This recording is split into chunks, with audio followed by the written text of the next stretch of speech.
Hi guys, welcome to Office Blokes Reacts. I'm Office Bloke Dave. I'm Office Bloke Mike. I'm Hassan Baba. Hassan Baba. Boo! Collectively, we are the Office Blokes. Office Bloke Mike is going to tell you about our Patreon page really quick. Yeah, go to patreon.com and put in Office Blokes React. If you fancy supporting the channel like a lot of people have done already, which has been fantastic, go down there and check it out. Yeah, good stuff. Office Bloke Dads on Instagram is going to tell you about our two other channels. Yep, we've got Office Blokes Try, where we try different things, and on there, which you might like, Cinco de Mayo. That's on there. Go over and check it out. And we've got Office Blokes Podcast, where we do a few podcasts every week where we talk shite.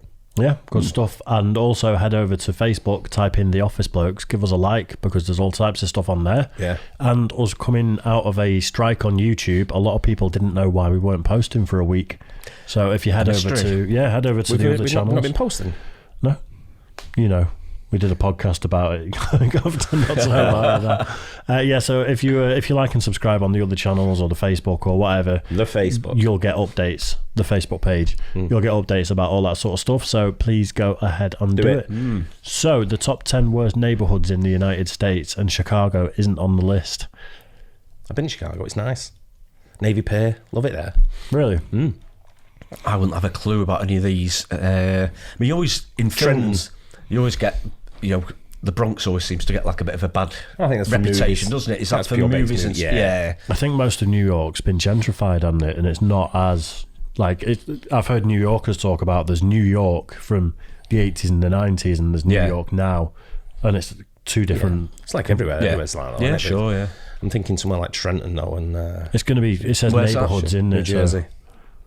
So we'll That's see. the only one I know that was down there. It's a shithole. When we did the most dangerous cities, I think it wasn't New Orleans. There's quite a lot in the south. Baltimore was the worst one, wasn't it? In the end, Baltimore, yeah. That's right. And again, I've been to the Bay Area in Baltimore. It's lovely, nice. Great place. Yeah. I suppose like all places, isn't it? There's always a few dodgy areas, isn't there? Wherever you go, I suppose. So not round here, Broadheath. We'll get into it. Let's get into it. And the top 10 worst neighborhoods in the United States. Yeah. What is going on, everyone? How about we talk about neighborhoods that sane people try and avoid? On this channel, we've gone over the worst things about states, cities, towns, zip codes, airports, my cousin's wife, and other horrible places. We also did a few videos about bad neighborhoods in different cities, and people really seemed to like them. So I thought today we would just look at the country's worst neighborhoods. The harsh reality is we have some places in this country that probably should be vacated, fenced off, and forgotten about. What I love about these videos are the two type of people that comment on bad neighborhoods. The first are the people that say it isn't that bad and I don't know what I'm talking about because I'm not from there. The only thing I can say to that is stop typing, numbers don't lie. The second is the person that attempts to look hard and gain some street cred and take some sort of pride in being from here. Here's the thing, living in a really bad neighborhood isn't a good thing. If it was, the people who become successful from that neighborhood would actually stay there. They don't, and they rarely come back. A crappy neighborhood isn't something to be proud of. Doing something about that crappy neighborhood to make it better is.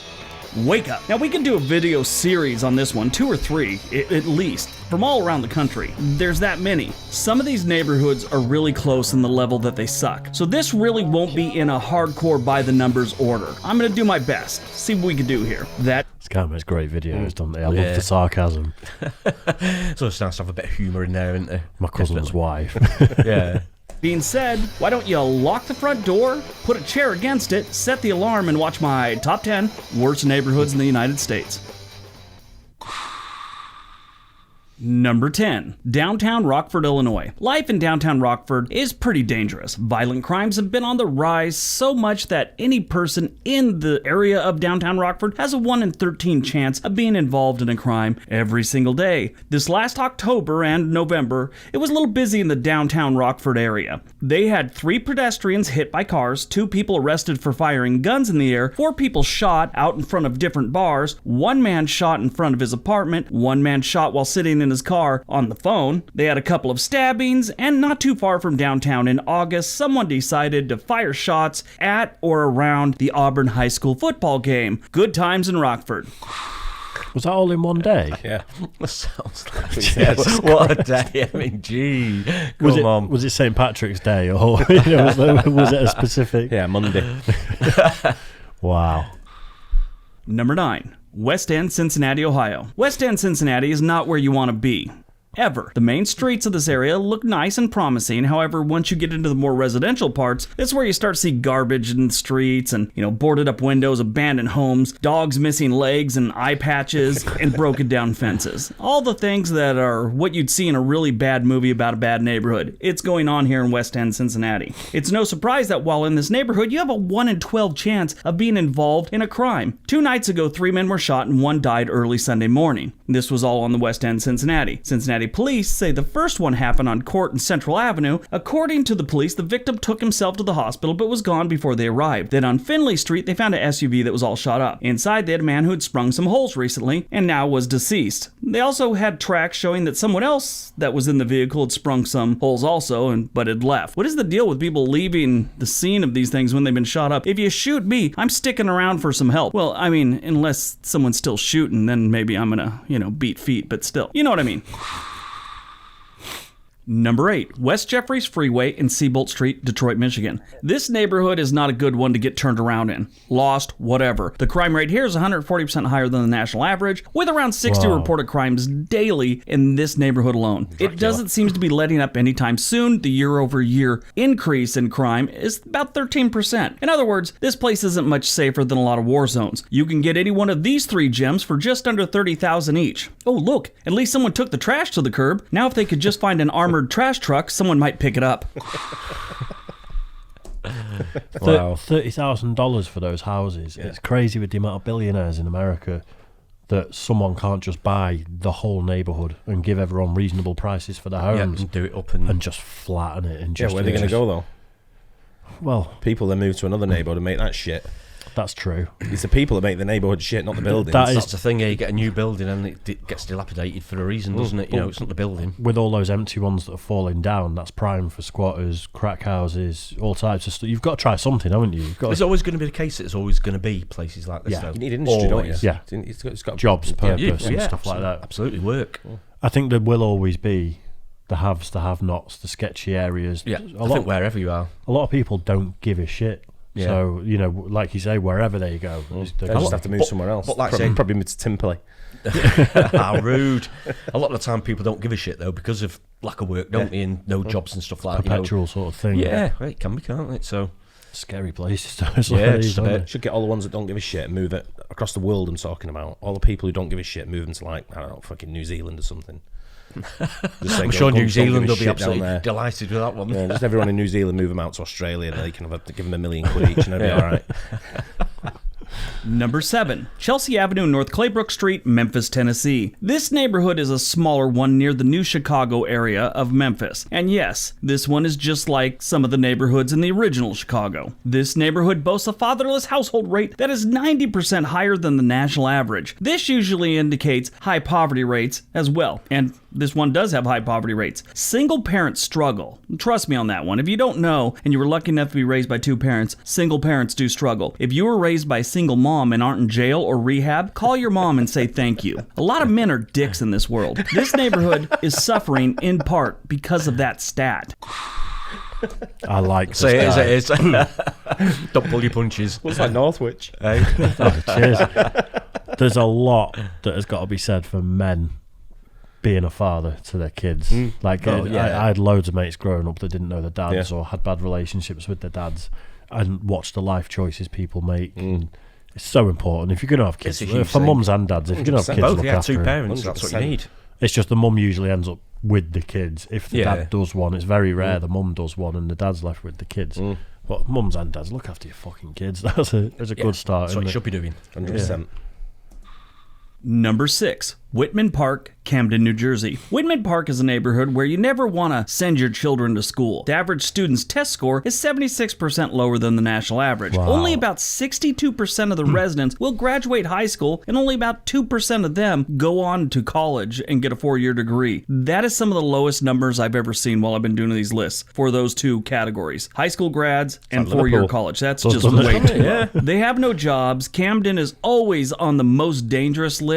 It's in New Jersey. Whitman Park is a giant hole of despair. Nothing good is going on here. Oh, I'm sorry. Rent is dirt cheap, but then again, you got to worry about dying all the time. Make sure you have good health insurance.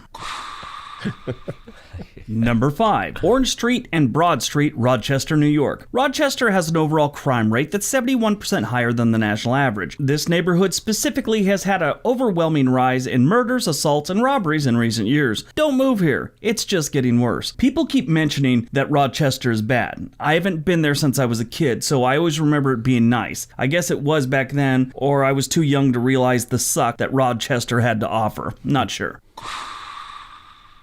Number 4. Russell Woods, Detroit, Michigan. Russell Woods is a neighborhood just east of I-96. The crime rate here is 132% higher than the national average, with a total year-over-year increase of about 14%. While you're in this neighborhood, you have a 1 in 12 chance of being involved in a crime. And yes, this is a crime, or at least it should be. Nobody should be allowed to paint their home that color. That's horrible. What sucks about Russell Woods is that there are blocks here that are nice and well-maintained. Some really nice homes around here. Turn the corner, and it looks like Godzilla strolled down the street while doing the Bird Box challenge. No. He's absolutely great. He's got a line, hasn't he? He's got a line. Yeah, I mean, there's just zero opportunity in these places, isn't there, by the look of it? Yeah, it's grim, doesn't it? I think a lot Detroit of always gets a bad rap, doesn't it? On all the videos we watch like this. So Detroit's always in there, isn't it? Yeah. Number 3. McDaniel Street, St. Mary Street, Atlanta, Georgia. This area of Atlanta is scary. The rate of robbery and violent assaults have risen in the last few years, giving you a 1 in 10 chance of being involved in any crime. You have a 1 in 15 chance of being assaulted. That means if you go on a group interview at Home Depot, one of you is getting stomped in the parking lot afterwards. It's also hot as balls in the summer in Atlanta, and it's a known fact that the heat increases the crime rate. So no group interviews in July or August in Atlanta, okay? Number 2. James Buchanan Drive and First Street, Jackson, Tennessee. Hey, Tennessee made it twice in this list. That is strange because majority of the state overflows with good people and amazing landscapes. But this neighborhood seems to be void of both of those. It's not a place to settle down. The homes here are either apartments or one-bedroom homes, oddly enough. Chances of people moving here and settling down and giving this place a better, look, feel, curb appeal, whatever you want to call it, is not likely. I think the best thing that could happen to this neighborhood is a possessed bulldozer with a full tank of gas. Wow. And number 1, City Center, East St. Louis. Right now, some of you are wondering... Coming soon on the Tri-Channel, St. Louis. Care package. Oh, yeah? Was there a gun in there? No. Lots of jerky and crisps or chips. Yeah. Not a chain link fence, neither. No. Yeah. Or Chicago. Well, Chicago does have some bad neighborhoods, just not as bad as the media makes them sound. Crime and murder type stats go off averages or per capita. Chicago has far too many people to make it on a lot of these lists. They'll probably be on the next one. I'm sure they will. But back to East St. Louis. The city center area of East St. Louis has definitely seen some better days. You'd probably have to go back to the 1800s to find those days. Today, however, this is not a place you want to end up. Have you ever seen that movie Escape from New York? It's very similar. The crime rate here is 175% higher than the national average. There's about 22 reported violent crimes occurring daily in city center East St. Louis. While in the area, you have a 1 in 12 chance of being involved in a violent crime. That's a great stat. Now, everyone together here. Let's all say this together. Hey Siri, never let me go within 100 miles of city center East St. Louis. Here's what I found on the web for never let me go within 100 miles of city center East St. Louis. Have a look. That was great. All right, so that's my top 10 worst neighborhoods in the United States. I hope you guys enjoyed it. Hope you got some good information out of it. I'm sure I'm going to do another one of these within a week or two. So look forward to that if you enjoyed this one. Don't forget all the links below. Hit that subscribe. Nice one. Like Briggs. He's good, isn't he? So really good, this guy, isn't he? Do you think we need to do videos like this for the UK? I know where they all shitholes are, me. Right, when you go, because I travel around with football, when you got the football stadiums, they're normally in the shit areas. And I've seen some proper shitholes. We used to have one right here where our stadium was. Where our stadium is now. Yeah. Used to be a shithole around there, a proper shithole. Clayton and all around there. They've spent a load of money there, haven't they? And done it up a lot. So, but go back to when we were at Main Road in Moss Side. Well, again, Moss Side used to have one of the worst reputations in the country, didn't they? Moss Side, in like the 80s, definitely. Even when you go around your stadium, Gauze Hill and around there, shithole. Yeah. Trafford, Old Trafford, that type of area. Yeah, it's always a bit grim on it. But it is. I spent a bit of time in sort of Moss Side and Hume and the surrounding areas and stuff. And I think it's a lot better now, isn't it? It's not as bad, but I hope so. Where I live. No, it was until you moved in. yeah. No, it was all right, but there was things happening. You know, there'd be like shots fired into front gardens of people's houses and stuff. Didn't seem to be that often people were getting reportedly stabbed or shot. But a lot of stabbings now. There was shootings happening. Yeah, there was all the time. Was it? Yeah. There was a period. There's a lot of stabbings now. Yeah, it's not great. What I'm looking forward to on this is all the comments and people being really sort of upset that their area isn't in it, though. Like we've done on the cities before. Why isn't my area in it? That's what you're saying. Shit all where I live, yeah. There's a part 2 to that video. Yeah. So, is it? Oh, right, okay. So stay tuned. It's good, that, though. Yeah, hope you guys like that too. Yeah. Don't forget to like and subscribe across the channels. And we'll catch you on the next one. Nice one, guys.